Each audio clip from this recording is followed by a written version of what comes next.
Hey, I have my friend Piggy here today. I like Piggy. He makes me laugh. You know why? Just because he has a funny looking face. All right? He has this really odd color about him, but he also has this great little oinker going on, doesn't he? Okay. Well, I'm not sure if you all have an oinker at your house or not, but this little Piggy reminds me of the traditional rhyme and finger play game that we often use with children. That's right. This little Piggy went to market. Now, this rhyme was first published in 1760 in the famous Tommy Thumb's Little Storybook. Seems like a lot of the Mother Goose rhymes were published earlier in this Tommy Thumb's book. Now, I wasn't around to see the first one because I'm not that old, and I had never heard of Tommy Thumb's Little Storybook until researching some of these nursery rhymes, but it was the precursor to Mother Goose. Now, you may remember seeing someone playing this little Piggy with a small child, right? Or maybe you remember someone playing this little Piggy with you. And you remember that each line of the rhyme is sung while pointing out one toe, starting with the thumb toe and down to the pinky toe.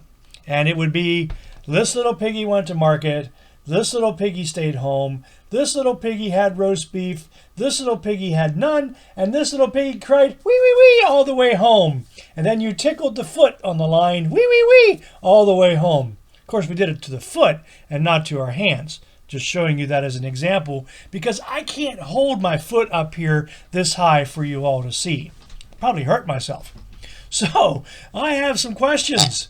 Why did one pig get to go to the market and no one else? Why did one pig have to stay home?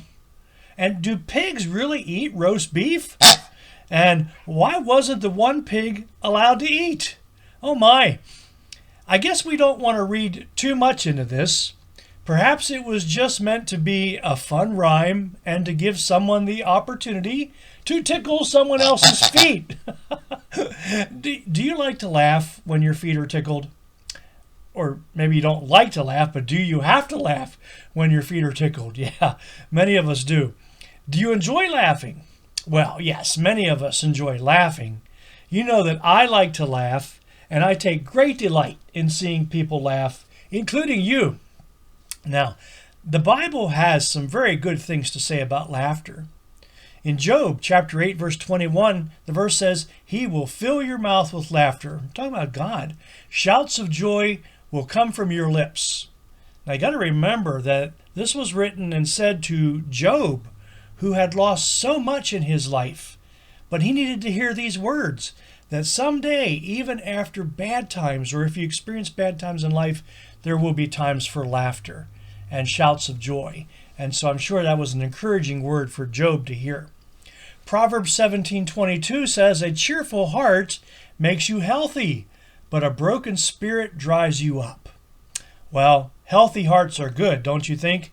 Yes, and there is science and studies to show that people who laugh a lot tend to be healthier than people who don't laugh so much. Psalm 126 verse 2 says, Our mouths were filled with laughter, our tongues sang with joy, and then the people of other nations said, Well, the Lord must have done great things for them. Happy people are noticed, you know? People who like to laugh usually seem to have friends. And I guess it's right because it's easier to get along with a person who likes to laugh than a person who's always grumpy, right? Of course it is. In Ecclesiastes chapter 3 verse 4, there's this verse. There is a time to weep and there's a time to laugh. There is a time to be sad and there's a time to dance. Life is filled with many different times. Laughing is one of those times. And lastly, in James chapter 5 verse 13, the question is asked, Is anyone among you in trouble? Then that person should pray. Is anyone among you happy? Then that person should sing songs of praise. I think it also should say if anyone's happy, then that person should include laughter as a part of their life. Absolutely. And I believe that God honors laughter when we include it as praise to Him because it is showing our happiness. Today, I hope that it's filled with laughter, maybe a little Piggy here and there if you have one, And think about that. This little piggy went to market, but most importantly, this little piggy went wee, wee, wee all the way home, being a very happy pig. And so may your day be filled with laughter, with joy, and most of all, with peace.